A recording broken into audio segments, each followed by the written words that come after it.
My hands were shaking as I stared at the email on my laptop screen. 3 messages from the Securities and Exchange Commission, all marked urgent. Then I saw the subject line that made my stomach drop. Federal investigation, Tech Vault Solutions, immediate response required. I was literally about to leave for the signing ceremony. 20 minutes from now, I was supposed to be at Morrison and Partners downtown, signing the papers that would sell 40% of my company for $83 million. My retirement, my legacy, everything I'd built over 30 years. But this email changed everything. I sat back in my leather desk chair at my home office in Palo Alto, the one my late wife Sandra helped me pick out 15 years ago when we first renovated this place. Sandra would have known what to do. She always did. But she'd been gone 2 years now, after a long battle with cancer, and I'd been trying to navigate this world without her steady hand ever since. My phone rang. Unknown number, but somehow I knew I had to answer it. Michael Harrison? A woman's voice, sharp and professional. Yes, this is Michael. Who's calling? My name is Patricia Morgan. I'm a forensic accountant, and your daughter Emily hired me 3 weeks ago. Mr. Harrison, where are you right now? Are you alone? I'm at home. What's going on? What does my daughter have to do with the SEC? Everything. Don't go to that signing today. Don't sign anything. Lock your office door and don't let anyone in until I get there. I'm 15 minutes away. We need to talk face to face. And you need to see the evidence I've compiled. Evidence of what? Patricia, you're scaring me. Good. That means you're taking this seriously. Stay there, Mr. Harrison. Your business partner has been stealing from your company for the past 3 years, and he's planning to frame you for it before that deal closes today. The words hit me like I'd been punched. David Brennan, my business partner of 23 years, the man who'd been my best friend since we met at Stanford in 1982, the guy who'd been the best man at my wedding, who'd held my hand at Sandra's funeral, who I trusted with everything. That's impossible, I said, but my voice sounded hollow even to my own ears. David wouldn't. We built this company together. We started Tech Vault in my garage. Mr. Harrison, I have 12 million reasons why he would. Stay there. I'm coming. She hung up before I could ask anything else. I sat there in stunned silence, staring at the SEC email. The investigation was real. The letterhead was authentic. They were asking about offshore accounts, shell companies, fraudulent vendor payments. And my name was listed as a person of interest, right alongside David's. No, this couldn't be happening. Not today. Not when I was finally going to retire, finally going to rest after 3 decades of 80-hour weeks building enterprise security software. Not when I was planning to spend my remaining years traveling, maybe finally writing that book Sandra always encouraged me to write. But then I thought about the past 6 months. How David had been pushing so hard for this sale. How he'd been unusually insistent that we use his recommended law firm for the deal. How he'd started showing up at the office less and less, claiming he was working from home. How he'd gotten defensive when I asked about some vendor invoices that seemed high. I'd brushed it all off. We were about to be rich. David was probably just stressed about the transition. Same as me. Or so I thought. Patricia arrived exactly 15 minutes later. She was in her late 40s, with steel gray hair pulled back in a tight bun, wearing a navy pantsuit that screamed, "I mean business." She carried 2 large accordion folders and a laptop case. "Mr. Harrison, thank you for staying put," she said as I led her into my office. "Is anyone else in the house?" "No, it's just me. My daughter Emily lives in San Francisco." "Patricia, what the hell is going on?" She spread papers across my desk, like a detective, laying out evidence at a crime scene, which, I suppose, is exactly what this was. 3 weeks ago, your daughter called me. She said something felt wrong about the sale. She's a corporate lawyer, as you know, and she'd been reviewing some of the paperwork as a favor to you. She noticed discrepancies in the financial statements. Revenue that didn't match up with client contracts, expenses that seemed inflated, so she hired me to investigate. Patricia opened her laptop and turned it toward me. Spreadsheets, bank statements, wire transfers, all color-coded and annotated. Over the past 3 years, David Brennan has stolen $12.4 million from Tech Vault Solutions. He did it through a network of fake vendor accounts. He set up shell companies with names similar to your legitimate suppliers. Data Secure Solutions became Data Secure Systems. Cloud Tech Partners became Cloud Tech Consulting. He'd submit invoices for services never rendered. You'd approve them because the names looked familiar, and the money would go into accounts he controlled. I stared at the screen, my mind refusing to process what I was seeing. Transaction after transaction. Hundreds of them. Sometimes $20,000. Sometimes $200,000. All adding up to over $12 million. How did I not notice? I whispered. I reviewed our financials every quarter. Because he was good at it. And because he had help. Patricia pulled up another document. Your CFO, Catherine Walsh. She's been complicit. She helped set up the offshore accounts. She falsified the quarterly reports you reviewed. In exchange, David's been paying her 20% of everything he stole. Catherine. I'd known her for 8 years. She had 2 kids in college. She always brought homemade cookies to the office on Fridays. This can't be real. Mr. Harrison. I wish it wasn't. But there's more, and this is the urgent part. The SEC investigation isn't random. David filed it himself. What? 3 months ago, when you both agreed to the sale and the buyers started their due diligence, David knew his theft would be discovered. So he filed a complaint with the SEC, claiming he'd discovered financial irregularities that he believed you were responsible for. He's been building a case to frame you as the embezzler. He's got documentation showing that you approved all these fraudulent invoices, which you did because you trusted him. He's got emails where he claims he raised concerns with you, which he fabricated. He's even got a psychiatric evaluation claiming you've been showing signs of cognitive decline since your wife died, which is why he was allegedly afraid to confront you directly. The room started spinning. He's going to blame Sandra's death? He's going to use it. He's claiming that grief affected your judgment, that you've been making irrational decisions, that you're not mentally competent to run the company anymore. And today, when you sign those papers, you're not just selling your shares.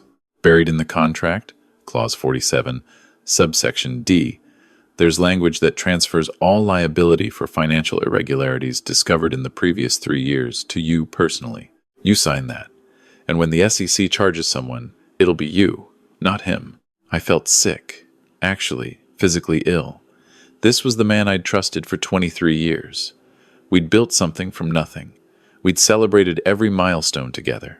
I'd loaned him money when he was going through his divorce. I'd helped put his son through rehab when the kid had a drug problem. Why would he do this? The words came out broken. We're both about to be wealthy. The sale would make him $43 million. Why steal $12 million and risk everything? Patricia closed her laptop, looking at me with something like sympathy. Because he already spent it. David Brennan has a gambling problem. A serious one. High-stakes poker games in Vegas. Underground casinos. Offshore sports betting. He's lost over $15 million in the past 4 years. He's in debt to some very dangerous people. The sale money was supposed to cover his losses and get him clear, but when the buyers started asking questions, he realized he'd be discovered. So he decided to frame you, let you take the fall, and walk away clean with his share of the sale. Does Emily know all this? She knows everything. She's the one who found the psychiatric evaluation David commissioned. He hired Dr. Richard Marsh, a psychologist who specializes in competency evaluations. The doctor never even met you, Mr. Harrison. David paid him $50,000 to write a report claiming you're suffering from grief-induced cognitive impairment. I thought about Emily, my brilliant 31-year-old daughter, who'd made partner at Morrison & Associates by age 29. She'd been suspicious from the start. I remember her asking careful questions about the sale, about David's role in negotiating it, about the law firm he'd recommended. I'd thought she was just being protective. I had no idea she was investigating. Where's Emily now? She's at the FBI field office in San Francisco. Because this isn't just corporate fraud anymore, Mr. Harrison. This is wire fraud, money laundering, conspiracy, and attempted theft of over $80 million. The moment you sign that contract, David walks away with his share, while you face federal charges. The FBI has been building a case for 2 weeks now, since Emily brought them the preliminary evidence. So, what do I do? Patricia's expression shifted from sympathetic to strategic. We need you to do something very difficult. You need to act normal. You need to go to that signing ceremony. You need to pretend you know nothing. Because David doesn't know we're on to him. And if he finds out, he'll destroy evidence and disappear. He's already got a private jet chartered to the Cayman Islands for tomorrow morning. You want me to sit across from him and smile while knowing he's trying to destroy my life? Yes, but you won't be alone. Emily will be there. The FBI will be there.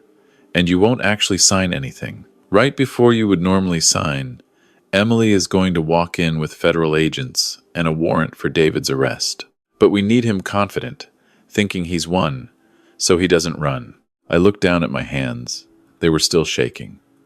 62 years old, and I felt like a scared child. But then I thought about Sandra, how she'd fought cancer for 3 years with courage I couldn't even imagine, how she'd smiled through the pain because she didn't want Emily and me to suffer, how she'd told me, 2 days before she died, "Michael, you're stronger than you think. Promise me you'll live fully, even without me." I hadn't been living fully. I'd been going through the motions, burying myself in work, avoiding the grief. But Sandra would expect me to fight this, to stand up, to protect what we'd built together. "Okay," I said, my voice steadier now. "Tell me exactly what I need to do." Patricia smiled for the first time. It wasn't a happy smile. It was the smile of someone who'd just been given permission to bring down a bad guy. "First, you're going to get dressed in your best suit. You're going to drive to that law office. You're going to shake David's hand when you see him. You're going to act excited about the sale. Talk about retirement plans, ask about his son, be the loyal friend he thinks you still are. That's going to be the hardest thing I've ever done. I know, but it's necessary. Second, when you sit down to review the documents, take your time. Ask questions. Emily will be in the conference room, supposedly there to provide legal oversight as a favor to you. She'll guide you through stalling long enough for everything to be in place. And third, Mr. Harrison, when the FBI comes through that door, don't react, don't say anything, let them do their job. David will try to talk to you, to manipulate you one last time. Don't engage. What about Catherine? She's being arrested simultaneously at the office. The FBI is there now, going through her files and seizing her computers. By the time you sit down with David, she'll already be in custody. I stood up and walked to the window, looking out at the garden Sandra had planted. The roses were still blooming, even though she wasn't here to see them. "How did my daughter figure this out?" I asked quietly. "How did she know to look?" Patricia came to stand beside me.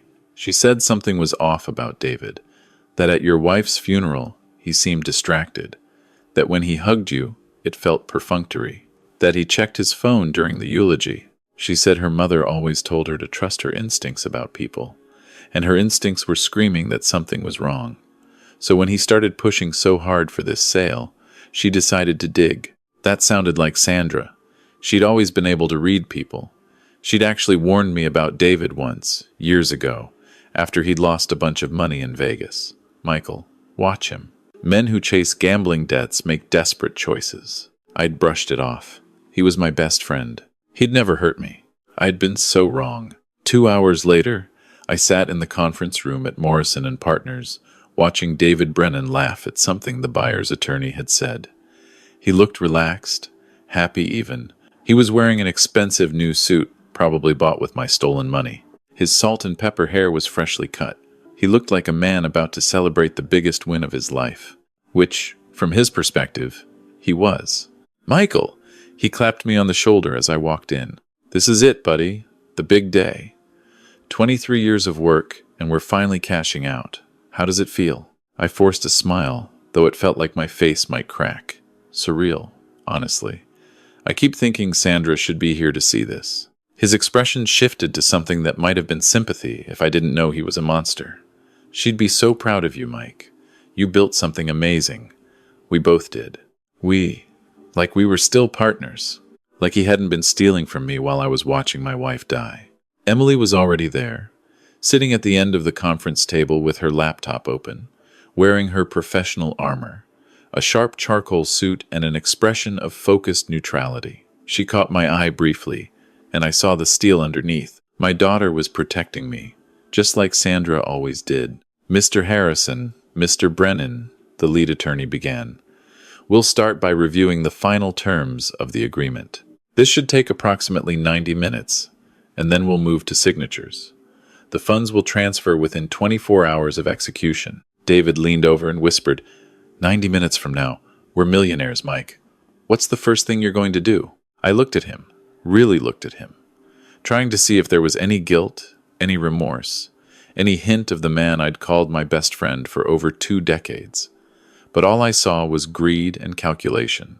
"I'm going to visit Sandra's grave," I said quietly. "Tell her we did it." Something flickered in his eyes. Annoyance, maybe? Or impatience. But his smile never wavered. "That's beautiful, man. She'd love that." The review process began. Page after page of legal language. The attorneys walked us through every clause, every provision, every warranty. Emily asked pointed questions, forcing clarifications, slowing the pace. I could see David getting increasingly antsy as the minutes ticked by. 45 minutes in, his phone buzzed. He glanced at it and frowned. "Everything okay?" I asked. "Yeah, just." Catherine isn't answering her phone. I wanted to tell her the deal's closing. Because Catherine was in federal custody, being questioned about her role in the fraud. But David didn't know that yet. "She's probably just busy," I said. The attorneys continued. 60 minutes. 75. David was checking his phone every few minutes now, his leg bouncing under the table. Something was making him nervous. Maybe his criminal instincts were finally kicking in. At 87 minutes, we reached the signature pages. The lead attorney slid 2 sets of documents across the table, one to me and one to David. "Gentlemen, if you'll both sign where indicated, we can execute the transfer." David picked up his pen immediately, eager to close this out. I reached for mine, my hand hovering over the first signature line. And then the conference room door opened. Emily stood up smoothly. "Actually, there's one more thing we need to address." 6 FBI agents in tactical gear entered the room, led by a woman in a dark suit with a badge on her hip. "David Brennan," she said, her voice clear and authoritative. "I'm Special Agent Jennifer Crawford with the Federal Bureau of Investigation. You're under arrest for wire fraud, money laundering, conspiracy to commit fraud, and attempted theft. You have the right to remain silent." The color drained from David's face. He looked at me, then at Emily, then back at the agents. "Mike," he said, his voice desperate. "Mike, this is a mistake, whatever they think." "Stand up and put your hands behind your back, Mr. Brennan," Agent Crawford ordered. "Mike, please, we're partners. You know me. Tell them this is wrong." I sat there, watching as they handcuffed him. The man I'd trusted, the man I'd built a company with, the man who'd been planning to destroy me. "Mr. Harrison," Agent Crawford said, turning to me. "You're free to go. We'll need you to come to the field office tomorrow to give a full statement, but for now, you're not in any trouble. Thanks to your daughter's investigation and Miss Morgan's forensic work, we have everything we need." David was still talking as they led him toward the door. "You don't understand. The people I owe money to, they'll kill me. Mike, you have to help me. For Sandra's sake, you have to. Don't you dare say her name." The words came out of me like venom. "Don't you ever say my wife's name again. You used her death to try to frame me. You paid someone to say I was mentally incompetent because of grief. You were going to steal everything and leave me in prison. So no, David, I don't have to help you. For Sandra's sake, I hope you get exactly what you deserve." His expression changed then. The mask fell away, and I saw what had been underneath all along. Not friendship, not partnership, just cold, desperate calculation. He'd been using me for years, probably even before the gambling got bad. I'd just been too blind to see it. They took him away. The room was silent for a long moment after they left. The buyer's attorneys looked shell-shocked. Emily came over and put her hand on my shoulder. "You did great, Dad." "I don't feel great. I feel like I've been a fool for 23 years. You weren't a fool. You trusted someone you thought you knew. That's not foolish. That's human. The lead buyer's attorney cleared his throat. Mr. Harrison, obviously this changes things significantly. We'll need to postpone the sale while the investigation proceeds, and we can conduct a thorough audit of TechVault's finances. Patricia Morgan, who'd been sitting quietly in the corner, spoke up. Actually, the audit's already done. I've spent 3 weeks going through every transaction for the past 5 years. Excluding the stolen funds and the associated fraudulent expenses, TechVault is actually more profitable than your due diligence indicated. Mr. Brennan's theft was masking the company's true performance. The attorney looked at his colleagues. In that case, Mr. Harrison, would you be interested in discussing a revised deal, one that accounts for the actual value of your company, without Mr. Brennan as a partner? I looked at Emily. She nodded slightly. Yes, I said, but I'll need some time, and I'll need to bring in my own legal team. I smiled at my daughter. I think I know a good lawyer. 3 months later, I stood in that same conference room and signed a new deal. TechVault Solutions, now wholly owned by me after I'd bought out David's shares for pennies on the dollar through a forced sale arrangement, sold for $97 million, more than the original deal. Because without David's theft dragging down the numbers, the company was worth more than we'd thought. Emily sat beside me, her firm representing me in the transaction. Patricia was there too, having been hired full-time as TechVault's Director of Financial Compliance. How does it feel, Dad? Emily asked, as I signed the final page. Like closing a chapter, like starting a new one. The buyer's team left to process the paperwork. Emily and I sat alone in the conference room. Mom would be proud of you, I said. You saved me, Emily. If you hadn't investigated, if you hadn't trusted your instincts. Mom taught me to trust them. Remember what she used to say? If something feels wrong, it usually is. Don't ignore that little voice. She was right about everything. Emily pulled something from her briefcase. An envelope, sealed, with my name on it in Sandra's handwriting. I found this in Mom's desk after she died, Emily said quietly. It's dated about 6 months before she passed. She asked me to give it to you when you needed it most. I think now's the time. My hands trembled as I opened it. Sandra's familiar handwriting filled the page. My dearest Michael, if Emily is giving you this, it means something has gone wrong, and you've needed her to help you. I'm glad. I raised her to be strong and smart and to protect the people she loves.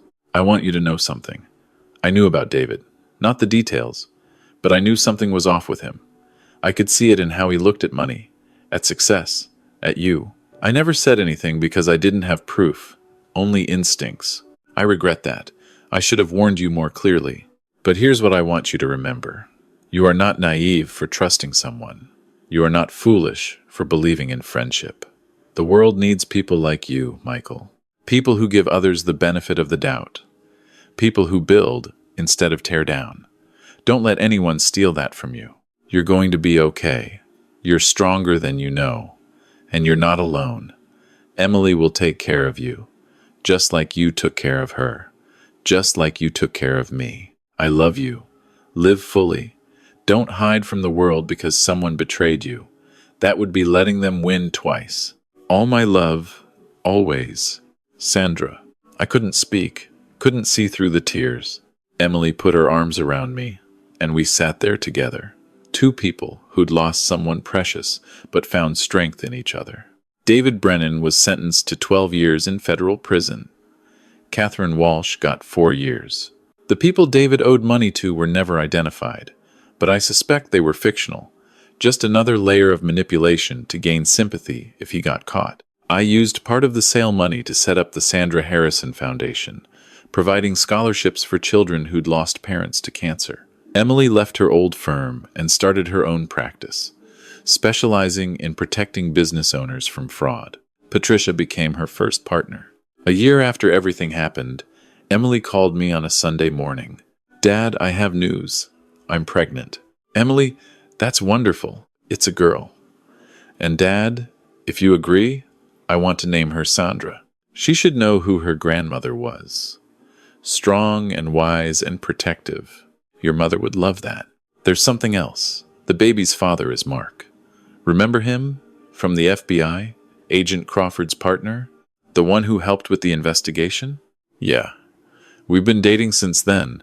He's actually a really good guy, Dad. Patient and honest, and nothing like David. When do I get to meet him properly? Today? We're driving down to Palo Alto. He wants to ask your permission to marry me. Which is old-fashioned, I know, but I thought it was sweet. I'd like that very much. That afternoon, sitting in my garden, where Sandra's roses still bloomed, I met the man my daughter loved. He was earnest and respectful, and clearly devoted to her. When he asked for my blessing, I saw no calculation in his eyes, no hidden agenda, just love and hope. You have my blessing, I said, and my gratitude. You helped save my life. Now you're making my daughter happy. That's everything. After they left, I sat alone in the garden as the sun set. I thought about trust and betrayal, about friendship and family, about the people who lift you up and the ones who try to tear you down. David had tried to take everything from me. My money, my freedom, my reputation, even my grief over losing Sandra.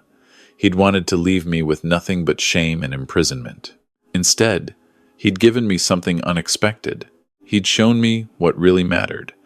Not the company I'd built or the money I'd earned. Not success or status or legacy.